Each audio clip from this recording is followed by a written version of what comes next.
Like this match is over, he's about to hit him with the big slam.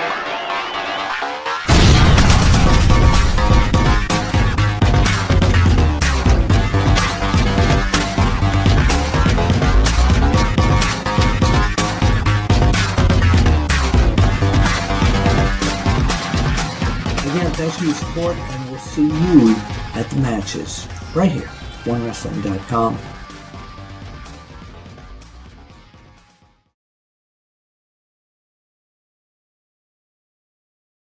So, ladies and gentlemen, this is Big Slam Nation, episode number 36. If you don't know who I am the Mark of the Master, the Man of the Plan, Big Ray, here to stay to talk some wrestling. Wait, not only wrestling, but also some UFC 200 today. Yes, ladies and gentlemen, and I am joined by one of the members of the PW Hustle, PW Hustle 2. Do not forget to subscribe on YouTube, ladies and gentlemen. You can follow him on Twitter at PROF, PW Hustle. I am talking about the one, the only, the Professor Anthony Quintana. What is up, buddy?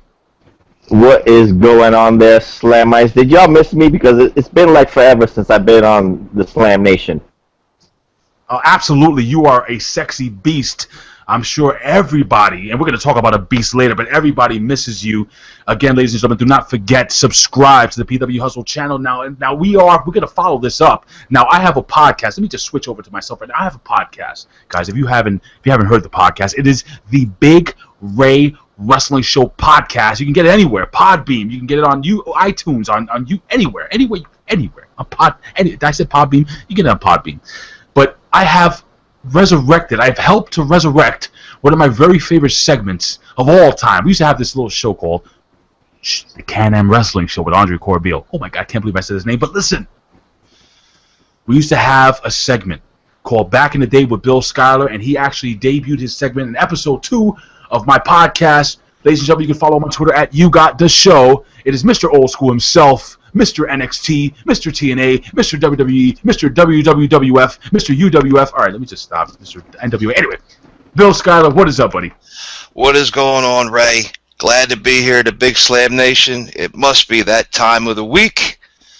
A lot of stuff going on. Professional wrestling. In the fight game itself.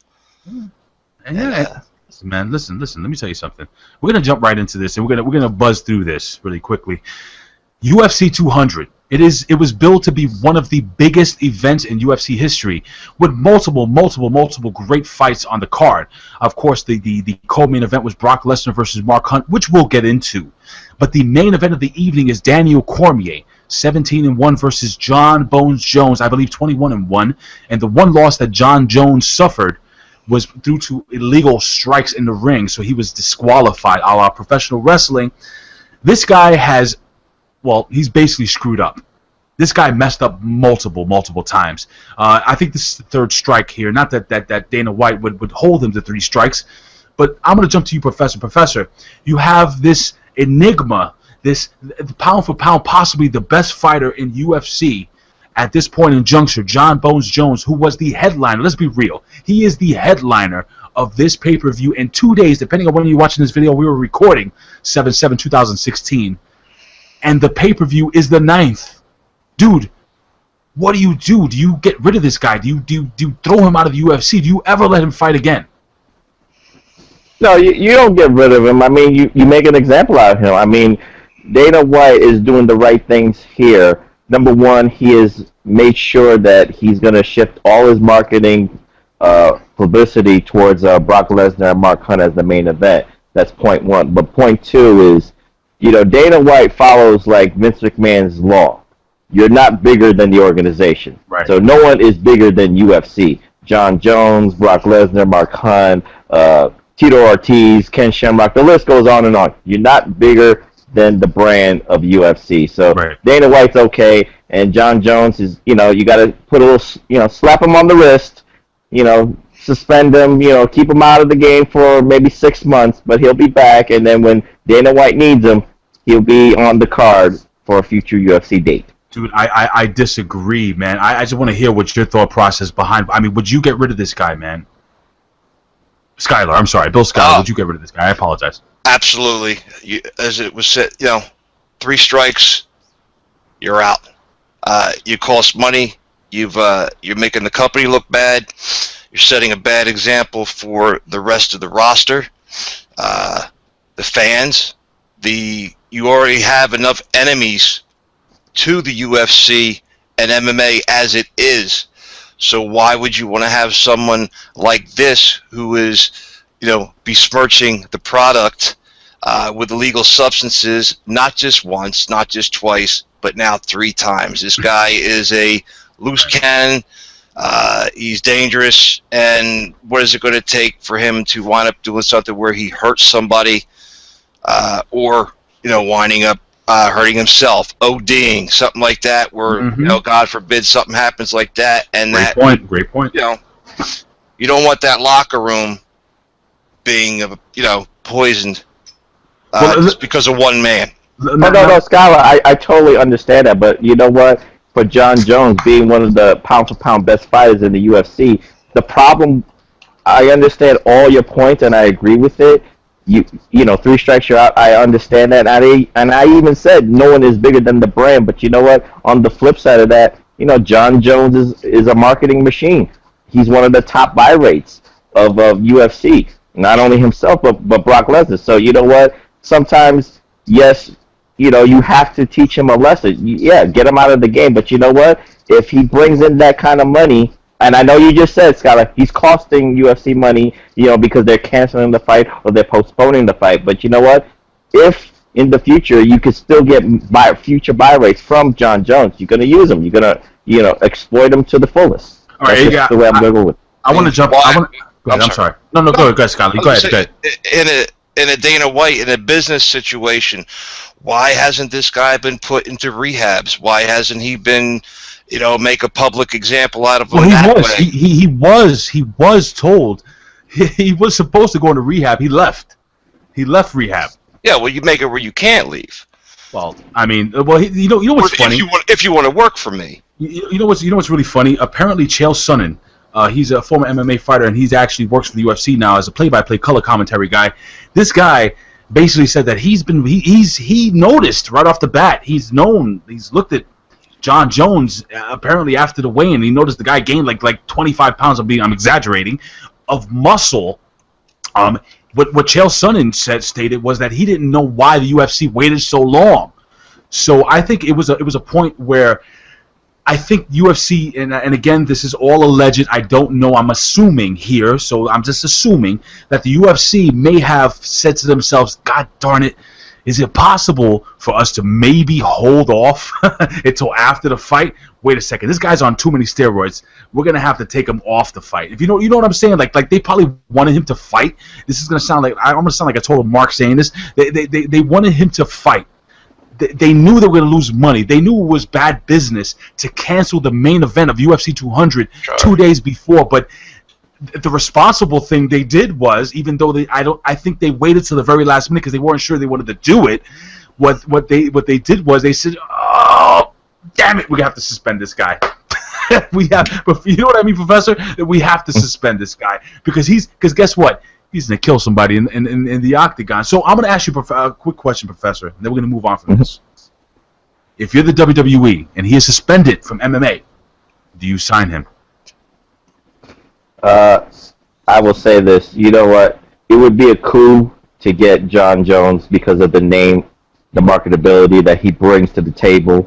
But for WWE being a publicly traded company, an image-based company, you got to get all the information first and then make a business decision. That's all I would say about that. All right, Professor. Professor Bill Schuyler, do you sign him? Myself, if again, you get that whole publicly traded company, you're not going to be able to. I don't. Myself, and as the WWE had multiple MMA fighters on their roster before, it didn't really work. Right. When you have that one guy that's your MMA guy, then he's unique, and and you don't have to worry about 2 guys going at it for real or something, stupid happening behind the scenes. Wait, what do you mean, Scholars? Dan Severn didn't work? Oh, Dance 7 was awesome. No, it didn't work. You know. Wait. But Dr. Death Steve Williams sure did work. Anyway, I'm sorry, guys. Well, that was a whole. Don't work for another day. Ooh, yeah, nope. I don't think we'll be booking that one. You know what, Skylar? You gotta do. What the hell was it called? A brawl. You gotta do back in the day, a brawl for it all back in the day. Oh Lord God. That's what I want you to do for the next podcast. But anyway, go ahead. Go ahead. I don't know. That sounds like punishment for him. Yeah. What did I do?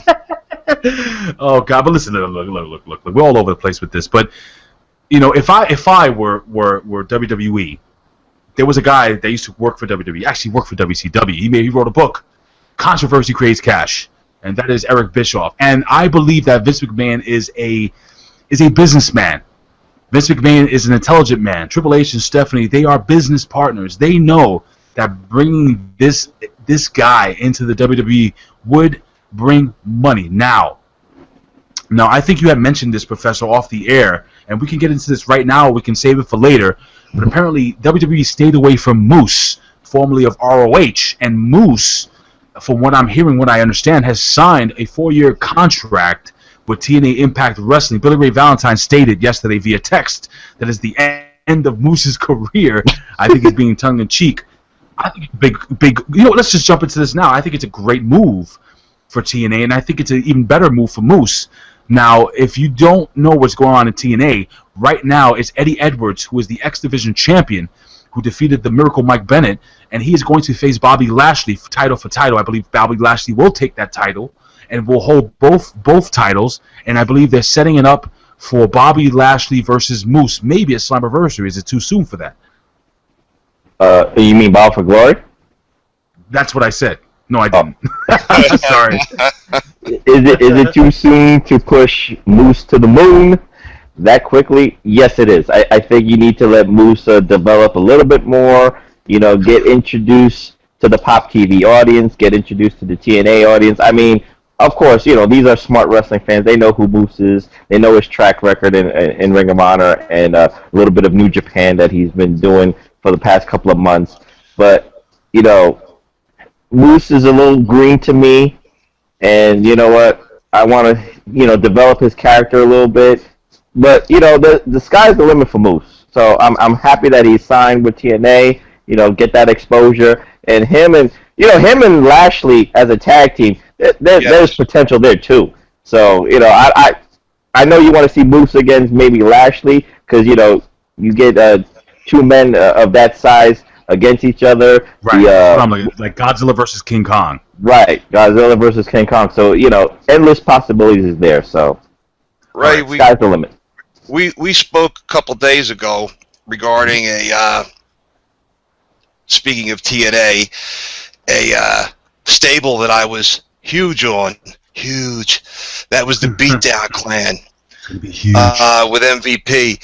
And, of course, Bobby Lashley. And that right there would be a similar situation. I would have Moose and Lashley together, make that team, let them be together for a year with that, and then have the seeds of, you know, descent break through, and then, like everything else, one turns against the other, and as, you know, tons of talent. Now, New Japan, he was wrestling Okada. So, I mean, definitely he's been in the ring with the best wherever he's going. So, I mean, I think it's a good deal. I think... I got to be honest with you. I'm going to agree with you 1,000%. I think it's a great deal for TNA. I think Moose has grown leaps and bounds. I remember when Moose first came into ROH, when he came fresh off the NFL, and I said the guy is very athletic. He did one of the best spears I've ever seen, and the guy had just been in the business a couple months. But honestly, I think that it is a coup for TNA to get a guy like Moose. I think they can push and get behind him. The only thing is they're going to have to actually get him a mouthpiece. Now, we're talking about, the reason why we're talking about Moose is because obviously WWE stood away from this guy. And we're correlating the fact that John Bones Jones probably wouldn't be signed by WWE because they might want to stay away from the fact that the guy did cocaine a couple of months ago. It got thrown out of the UFC. But again, is Vince McMahon willing to look past that? Well, he didn't look past the alleged, or actually, I think it was it alleged, or was it the fact that it was a domestic abuse case with him and do you know anything about this, Professor? With Moose? I heard of the alleged domestic case back in, I believe it was 2009 or 2010. Mm-hmm. There was some documents or police reports or anything. Do you have the documents? Do you have the documents? There are documents out there. We have the documents. But I think Moose was cleared of everything. But you know how it is. You know, WWE wanted to shy away from that. But it's kind of ironic. You shy away from that, and then all that stuff with Jerry Lawler going on. And even though he's been cleared, and he's on SmackDown as we speak. It's a funny, ironic thing. That is Teflon freaking Don. Let me tell you something. I don't know who the. Okay, let me shut up. Was the problem that the girl was hit by Lawler allegedly, or the fact that he hit a girl that was maybe 15 years old? Allegedly. Listen, let me tell you something. I don't know Jerry the King Lawler from a hole in the wall. He likes him. I know Bill Apter knows him very well. I don't know what the hell happened in that whole situation. All I'm saying is that Jerry the King Lawler, whatever you got, whatever black box you have on Vince, keep it. Keep that lockbox, buddy, because you're going to keep your job for a long, long time. But anyway, I want to move away from all this stuff. We talked about Moose. We talked about John Jones. Yo, what's up? UFC 200? Go ahead, buddy. Is Moose able to keep his name in TNA, or are they going to change his name to another animal? It's probably going to be Water Buffalo. I don't know. Okay. I got the document here. By the way, go for it. Quinn Ojanaka Moose. Whatever, bro. It was May 2009 with a fight with his then wife. It was a misdemeanor charge of simple battery, and he got suspended in the NFL the following season for it. All right, so I'm trying to think that WWE just looked at this guy and they said, you know what? He probably maybe they didn't see that it in him. So anyway, is it possible that it is maybe anyway? Yeah. You don't want too many. That's exactly what it could be. Yeah. You don't want too many of those guys walking around the backstage area. Anyway. He already got grabbed by the arm once this year. Ho ho! But anyway, you're horrible. You said that, not me. All right, here's the deal. I want to move on, and I got to get into this because this is literally, ladies and gentlemen, and you're gonna think I'm being tongue-in-cheek when I say this. This is the freaking best thing I have seen in my many years of professional wrestling. What am I talking about? The match that was too big to hold in an arena. It was held in the sticks of North Carolina, in the backyard of a giant house. A little Spanish guy. Now, a little Spanish guy set up a ring behind the home of Matt Hardy. And this was the culmination of week after week after week of vignettes leading up, cinematic vignettes, leading up to this final deletion. Delete! What am I talking about? TNA's final deletion. It was the match between Matt Hardy and his brother Nero, Jeff Hardy, who he will delete. Professor, what did you think of this match? What did I think of Final Deletion, a.k.a. Roadhouse on acid? I thought it did what it was meant to do. It got eyes on the product. I give kudos to Matt Hardy for everything. I mean, he is a genius, you could say.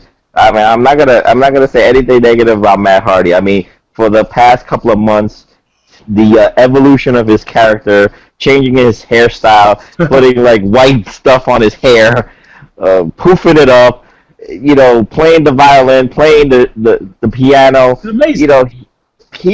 His character development and keeping the storyline. I mean, it was great. It was great to see. It was great TV. On the other hand, for Brother Nero, boy, he really sucked. I mean, that acting was bad. Everything about him was bad. The only thing that he contributed to the storyline was his physicality and the swantons. That's all he contributed. Hold on, Skyler. I'm legit. Hold on. Do you remember the part where Matt Hardy is shooting fireworks at Jeff Hardy and he's blocking them with a garbage can lid, and then Matt Hardy comes around, Brother Nero. I think he thinks that he killed him or something, and then he sees that Jeff Hardy has one of those Roman candles in his hand, ready to shoot him, and he's like, "Oh shit!" And they bleep it out. Oh, that was great, man. I mean, but what did you love? All right, I'm gonna ask you guys both. I'm gonna ask you first, Skyler. What did you absolutely love about this, and what did you hate about this? And then we're gonna go to Professor, and then I'm gonna talk about it, and then we move on. I absolutely hated nothing about this. Really? Everything that they did. Hold on. I hated that Rebby Sky wasn't in a thong bikini walking around the ring. She is absolutely phenomenal. But go ahead. This has gotten. I'm sorry. Did I throw you off there with the Rebby Sky? Yeah, you did. This has gotten the most positive, most talking for Impact TNA Wrestling since AJ Styles left, in my opinion. And it's continuing to grow even more. The TMZ stuff, it's going on and on. You're seeing a transformation of this company away from what Dixie Carter had let it turn into, and I think you're going to see Corgan changing it. I'm hoping that Matt stays part of that booking committee, if that's what it is, or if it's just him and Corgan doing it, working it out. To me, it's working, and it's working well, because I haven't watched TNA Wrestling for a long time, and now I'm kicking myself for not having watched it for the last month. So no, I don't think there was anything wrong with it. I love it. It was something that needed to be done. That's something you're going to do every week. It's not something that I think you'll ever do again. No, it was. Let me tell you something. All right, you know what? So, Professor, anything that you hated or anything that you loved in this segment? Go ahead. I mean, at the end of the day, it was so bad that it was good. That's how I'll just say. I mean, when you have drones and Matt Hardy is virtual reality on a drone, looking like like the Mighty Morphin Power Rangers. If anybody ever seen that meme, that he's one of those people, like, and Jeff Hardy's looking at it. Hello, Rangers. There you go. Then you get Jeff Hardy doing a swanton from a tree. Oh, that was the best. Like Tarzan. Then you got the dilapidated boat in the river when they fight. I mean, I can name a lot of stuff that I found funny. That it was so bad it's funny to me. That's the way I'll answer it. You know what scared me more than the tree? Him falling out of the tree? What was it? Was after the drone attack at the house, when he was chasing the drones on the dirt bike, all I could see was that him, because he's already had severe accidents on those dirt bikes, was him breaking his collarbone again or something as he hit some. God, listen, I think that was a stunt driver. It was great editing. Hold on, guys. Listen. Hold on. I gotta say, I thought this was amazing. The only thing I didn't like about it, I'm telling you, the only thing I didn't like about it are the people that say they didn't like it. If that makes any sense. Because I've listened to some other podcasts, and I think one other podcast, I'm not going to mention their names, but they totally trashed it, and I just wanted to just reach in. It's different. It's new. It's entertainment. It's sports entertainment. That bump that Matt Hardy took, Jeff Hardy, from the top of the cymbal when it lit on fire. And guys, if you don't know what we're talking about, do yourself a favor. Go to poptv.com and see the replay. This is damn well worth it. It is one of the funniest and best things. And guess what? I don't think it was supposed to originally be funny when he first started it. But guess what? It was. It was entertaining. Entertaining. I wonder how many dislikes I'm going to get for saying this. It was entertaining, dude. I love the fact, number one, that the referee drove through, pulled up to the ring. It was like, what the hell is this? And it's just, and some random Spanish guy is yes, si senor. I put the ring together. No, don't call him random Spanish guy. His name is Senor Benjamin. Oh, I'm sorry. I apologize. Senor Benjamin putting the ring together. Matt Hardy saying, prepare the ring for massacre. I mean, dude, it was the best. I really loved this segment. Is there anything you want to say, Skylar, before we close off this segment? Dude, the TMZ video alone was, no, I know nothing about it. Oh, the CM Punk. I made a mistake, by the way. I got to correct myself. If you guys listen to the podcast, I said that he was talking about Brock Lesnar because I have Brock Lesnar on mind. He was actually talking about CM Punk, and I believe I don't know word for word verbatim, but if he deleted. Do you remember the look on his face? I mean, he looks sick and deranged. He's that's as close as Skylar's got there. Let's see. Do the face. Yeah, that's it. You just need hair, Skylar. Yeah. Delete. Yeah. Delete. Delete. Amazing. Amazing. But Rick? Yes, sir. Go ahead, Professor. The only thing I will say, not as a negative, but almost as a concern, is like, this was the ultimate payoff for these two athletes. Mm-hmm. Where do you go from there?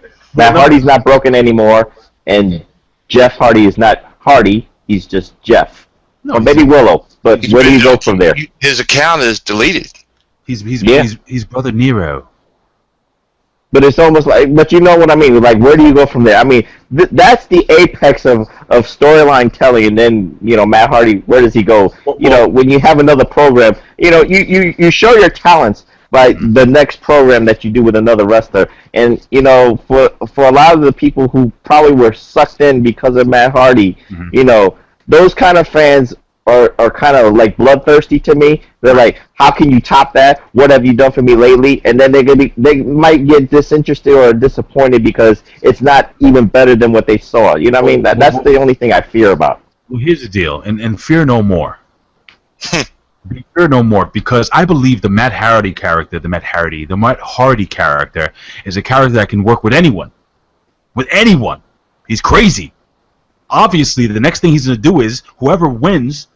I mean, he's going to obviously eventually challenge for the WWE. He wishes for the TNA World Heavyweight Championship. I mean, that's eventually going to be. I mean, that's what drove him nuts in the first place. So he's going to have a quest. Oh my God, Matt Hardy's going to go on a quest, on some crazy quest to get the title back. He'll fail, and he'll go even crazier. And then finally, maybe his wife will leave him, and the baby will crap in a diaper and throw it in his face. Who knows what's going to happen? But this is the thing. I am really interested to see what the hell's going to happen next week. And this is what TNA did. That TMZ thing was brilliant. It was fun. I do not know. I do not care. But do you think CM Punk, I think he will be deleted. Do you think that means that CM Punk will win? Or CM Punk will lose? That's just a possibility. and he goes, so all in all, what do you think? I mean, you've been in the fight game. All I do is delete. I mean, dude, it was amazing. Anyway, we have to move on. And by the way, if you watch Raw this week, I made mention in my podcast that the Big Show is dressed up like Captain Insano. I don't know if anybody knows what the hell I'm talking about. The Water Boy. I'm Captain Insano. I just wanted to ask you a question. I see that when you were in the match, you sweat profusely. So are you in need of experienced water boy? That's cute. How old are you? 12, 13? No. I'm 31 years old.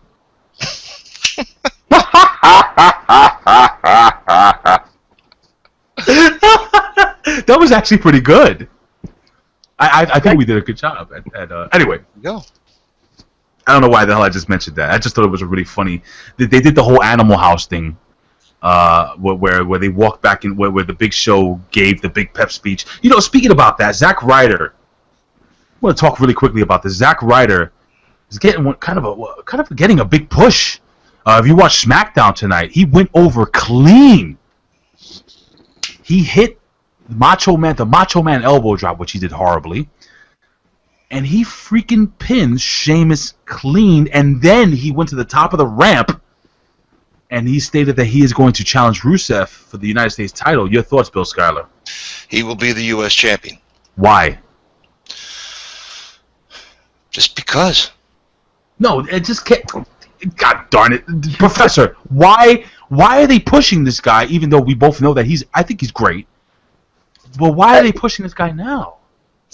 You know what? It's the lovable underdog syndrome. I mean, people, popped when he won the Intercontinental Championship at WrestleMania in the ladder match, and the people were a little bit ticked off that he lost it the night after.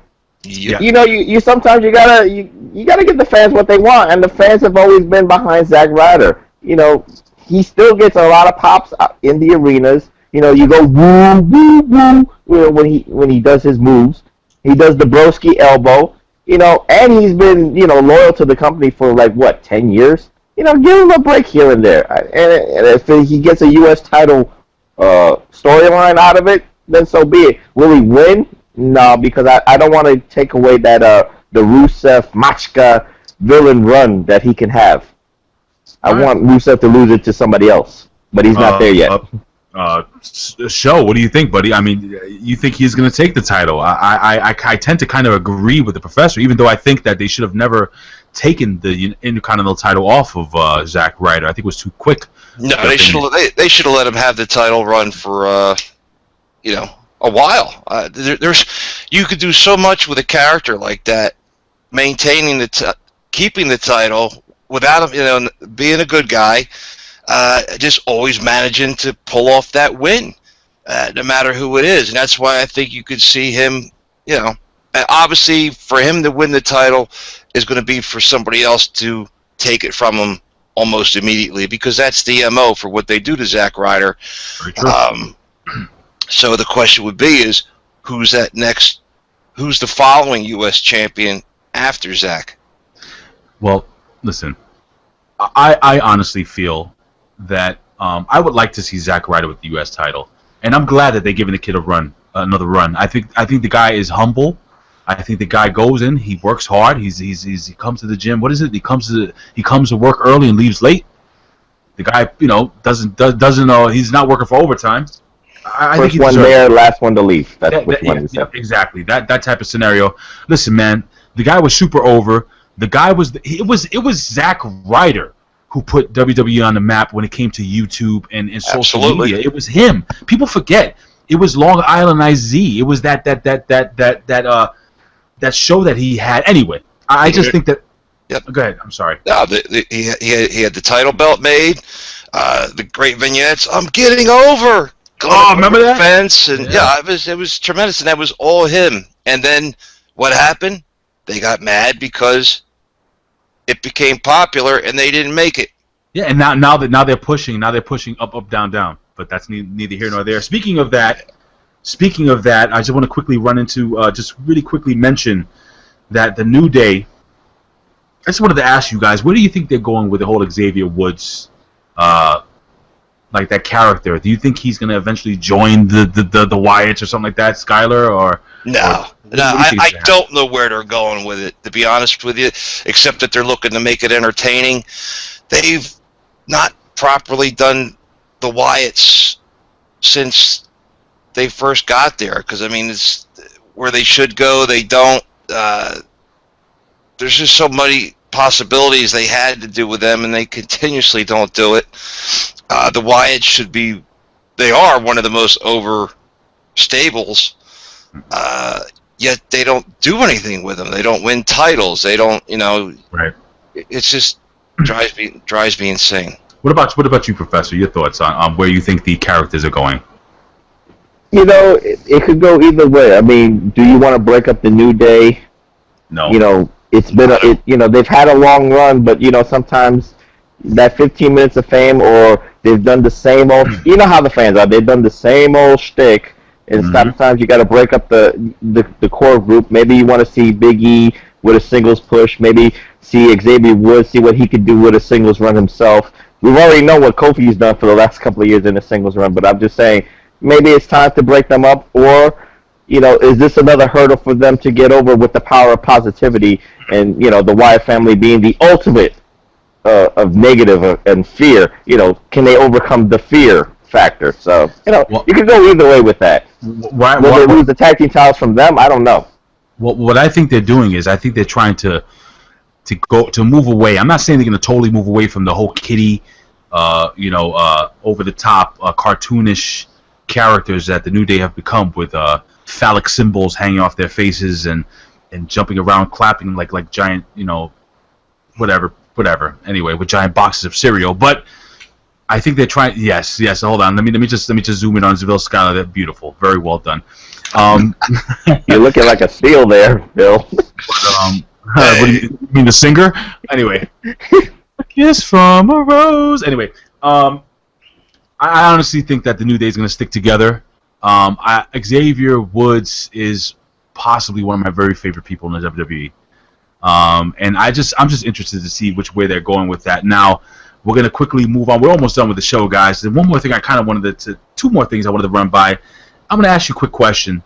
Is The Miz the best thing in the WWE right now? Like, is he just freaking awesome? Bill, let me go with Professor first. In terms of what, like his character, or just everything, just the total package? Would you give The Miz another world title shot? Yes, I with the brand split, you can conceivably see him as a SmackDown champion. I wouldn't be surprised with that. I think he's as you said with Zack Ryder, first one in, last one to leave, humble. This man is a hard worker, and I don't know why the hate for The Miz. I like his effort. I like I like the effort he always puts into what he does, no matter who he works with. Working with Damien Sandow, doing the stuff with his wife Maurice. Miz has got something. He knows how to get that heat on himself, and I like him. So I would love to see him with another world title run, and make a lot of fans mad at him. It was fun when I liked it. When you had that girl, when he initially won with that face. I can't do the face. I think Bill Schuyler could do the face, but it was like, Wait, let me that was a moment in time for me, so I love that. So I would love to see The Miz be a world champion again. Can we see that face one more time, Professor? Nice. Tyler, your thoughts? Yeah, Miz, I've been a fan of his since the beginning. You got to feel for the guy because he got treated like crap. When they to throw all his stuff out and make him change in hallways, and to main event WrestleMania, and then the following year he's not even on the card. He paid his dues, man. Way more. Oh, there you go. He paid his dues. You know what? I'm gonna put my sunglasses on. I'm gonna be cool like The Miz. I think The Miz is definitely. But his gorgeous, sexy, beautiful French-Canadian wife, Jesus Christ, she is so hot. Don't you think she's adorable? She is awesome. She is. She is awesome. She is awesome. But now, before we close out, Enzo and Kaz. This past week on Monday Night Raw, they were in the ring with Mr. Shovel himself, John Cena. Now, that scared the living hell out of me. Because the last really over tag team, and Fame Black thinks I'm being an idiot when I say this. Why am I wearing sunglasses indoors? I'm not spying on my girlfriend. Anybody? No? All right. No, nobody gets it. The 80s. Anyway, I wear my sunglasses. All right. You know what? Screw you both. So. Okay, Corey. Thank you. At least anyway. My question is this to you, and I'm going to jump to the Professor and then Skyler. Did it scare the hell out of you? Because the last tag team I remember seeing in the ring with John Cena that was really over, and now they are just nowhere, is this team called Crime Time. Oh my God. Now you're going to say, yeah, the New Day was in the ring with John Cena. The New Day is on a different level. These guys, this Enzo and Cass, they're just really starting off right now. So what's your opinion on the potential match between AJ Styles and the Club versus John Cena and Enzo and Cass? You might think that this is kind of crazy, but this is Big Cass's coming out party.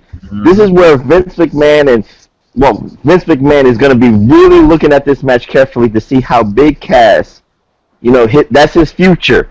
That's the man that they're gonna, he's gonna put everything behind. Forget Roman Reigns, forget the PEDs, forget everything. It's all about Big Cass.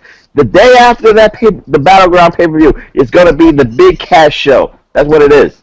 And you might think it's crazy, but that's where Vince McMahon wants to go. He wants to see if Big Cass can get the ball and run with it. And I think he can. Skyler, your thoughts on this? Yeah, I mean, I don't know. Little partnership. I'm sorry. Yeah, I don't know where they're going with that. I mean, obviously, John Cena is not the guy that he was, right. 5 years ago. Yeah, it's changed a lot. Yeah.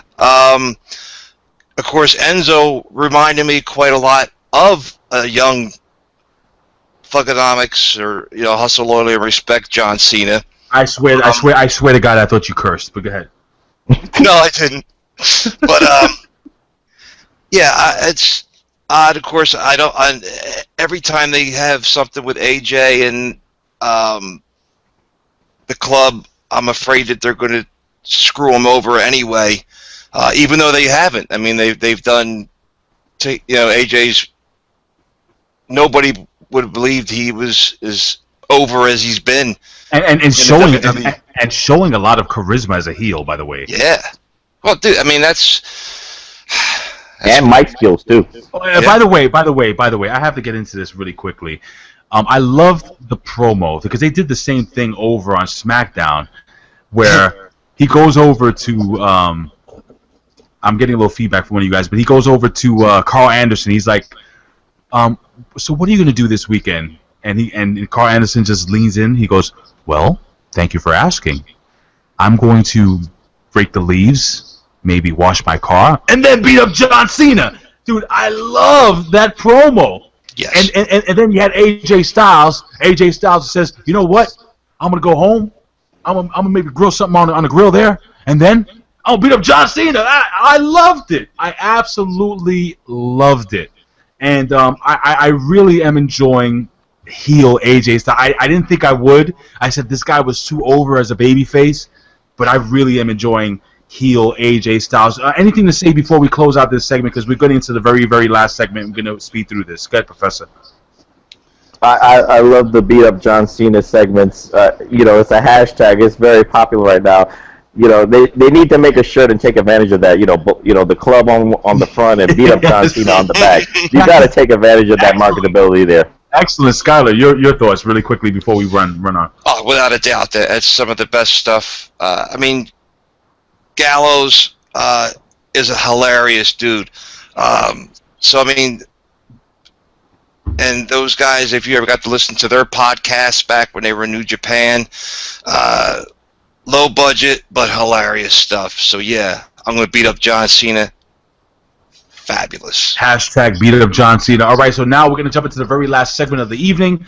And basically, I'm going to ask you guys really quickly. Now, you have Mark Hunt, 12-10, with one no decision versus Brock Lesnar, 5-3 in the UFC. Now, Brock Lesnar, the last two fights he lost, but he was sick with diverticulitis. And he had just come back from diverticulitis. Even though you had the surgery, I know what it is to have diverticulitis because I still am suffering through the whole diverticulitis thing. It takes a long time. I'm not even near 100%. And I got the first. I haven't even gotten the surgery, the main surgery yet. So Brock Lesnar versus Mark Hunt.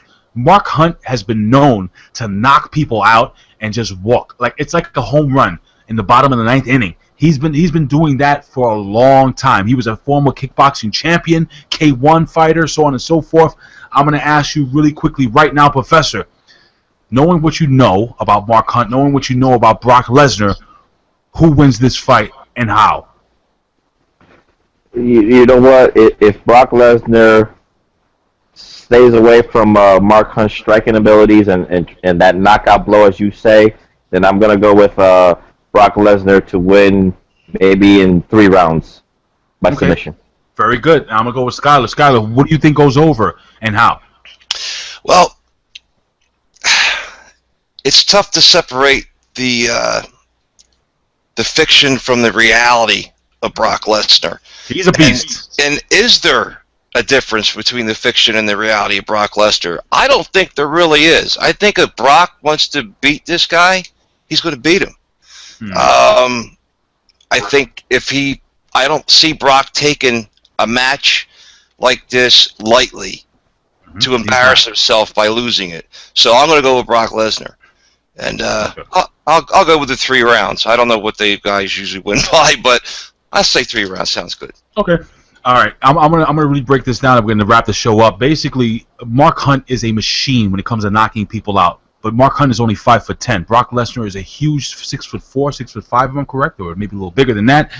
He's got really, really long arms. He's got almost a 10-inch reach advantage, which I think is going to help him when he's actually shooting. You said 10 inches, though. That's what she said. But listen, here's the deal.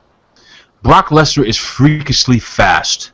Mark Hunt, the only thing I'm afraid of is that when Brock Lesnar goes in to shoot, he's going to catch an uppercut to the face, or maybe like one of the short right hands, and Mark Hunt will knock him out, because Brock Lesnar doesn't have the very best chin. But I think that Brock Lesnar will take him down to the ground early. He will take him down to the ground quick, and I think Brock Lesnar will win via. I think he's gonna make him submit, or he's going to knock him out TKO via strikes early in the second round. I think Mark Hunt is going to find himself on his back most of the very first round, and he's not going to be able to get off on Brock Lesnar. Ladies and gentlemen, we want to hear what you think. Please leave your comments here below at OneWrestling.com, YouTube /OneWrestling video. Ladies and gentlemen, you can follow us on Twitter at OneWrestling. Hey, you know what? Go to Facebook. Find One Wrestling. Go find Bill Apter on Facebook. I'm on Facebook. I know you guys are on Facebook. Ladies and gentlemen, you can follow me on Twitter at Big Ray Show. Follow You Got The Show, Bill Schuyler at You Got The Show. The Professor Quintana. Follow him on Twitter at PROFPW Hustle. And, of course, the other members of Big Slam Nation, Fame Black. Follow him at Fame Black. Billy Ray Valentine, Obi-Wan, You Know Me. Right? Am I right with that? I always get that wrong. All right. Good. A-Track Brown at Pharaoh of Fancy, and of course OKFabe at OKFabe, and of course the legend, the Godfather of OneWrestling.com, the legendary Mr. Comb Over himself, Bill Apter. You follow him on Twitter at Apter One Wrestling. Again, you can follow us again at One Wrestling, and of course YouTube /One Wrestling video, and YouTube and OneWrestling.com. But listen, Ray, yo, could we we're recording this on 7/7/2016, right? Correct. Yes. Isn't today like a 20-year anniversary or something? Is it? Of the birth of the NWO? Is it really? Back in the day, Skylar, could you correct that on me? No, he's right. I think he's right. You are correct. All right, so you know what? Wow.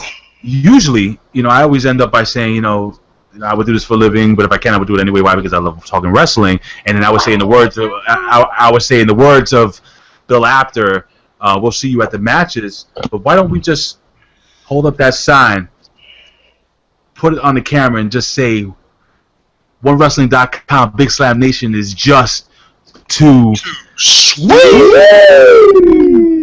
Later, guys. Peace.